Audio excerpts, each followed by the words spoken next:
Well, most of Western Canada is losing a link between small towns as well as its largest cities. The Greyhound bus service will no longer run as of October 31st. The company has announced it's ending operations entirely in 3 provinces, and it's making changes to remaining routes. So Jeannie Lee is here with all of the details. So what is Greyhound saying about why it's being cancelled? Well, essentially, it's saying that there's just not enough people who make use of this once vital service, Arthi. So we're talking about essentially every route west of Ontario being cancelled. So no more Greyhound Canada service in Manitoba, Saskatchewan, and Alberta, and just one route serving BC, and that's the one actually that's run by Greyhound USA from Vancouver to Seattle. In Northern Ontario, no more Grey bus on the Trans-Canada Highway west of Sudbury. So we're going to show you on the side of the screen just some of the places that will be losing service to give you an idea of what this means.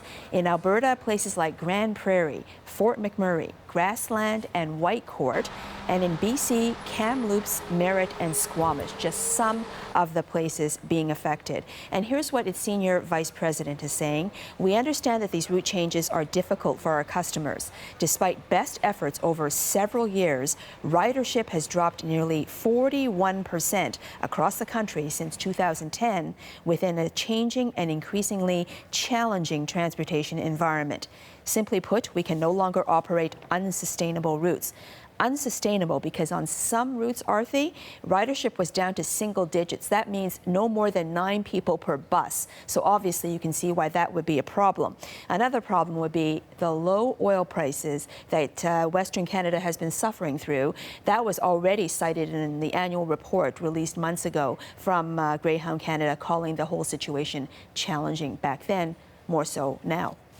But this decision, no doubt, will leave some passengers who use this service in quite a predicament, because what are the options then if there's no Greyhound bus services in some of these capacities?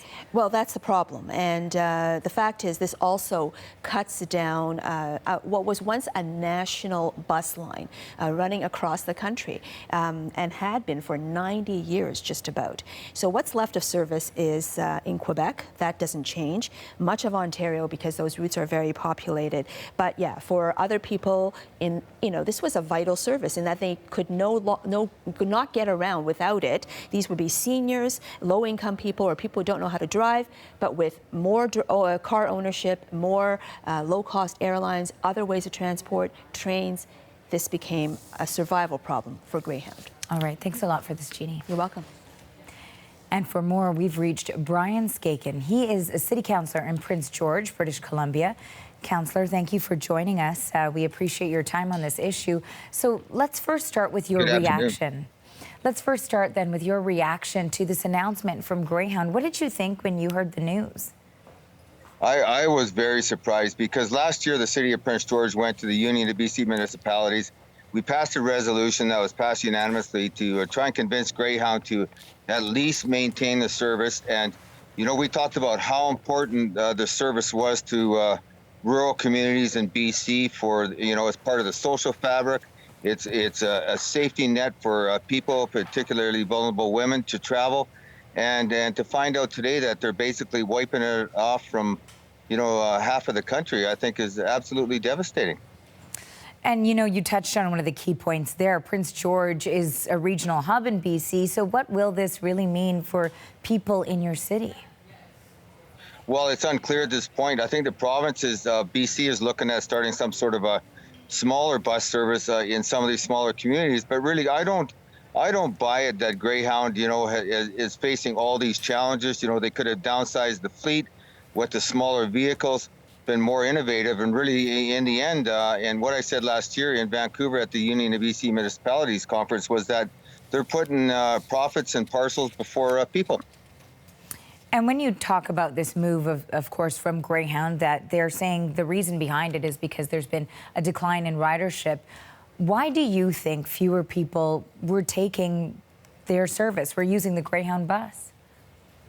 Well, maybe there's ride sharing, there's a number of other things, but Greyhound is like no other big, they're just like big other companies rather. I mean, They have to look at their product. They have to refine things. They have to make themselves attractive. And really, my dad drove Greyhound 40-something years ago. And when you get on a bus now, the only thing that's really different is you might have video terminals and stuff like that. But I don't think Greyhound, in my opinion, has done enough to maintain their ridership. And I don't, really they have themselves to blame, and that's it. All right. Well, we appreciate your reaction to this news that developed today.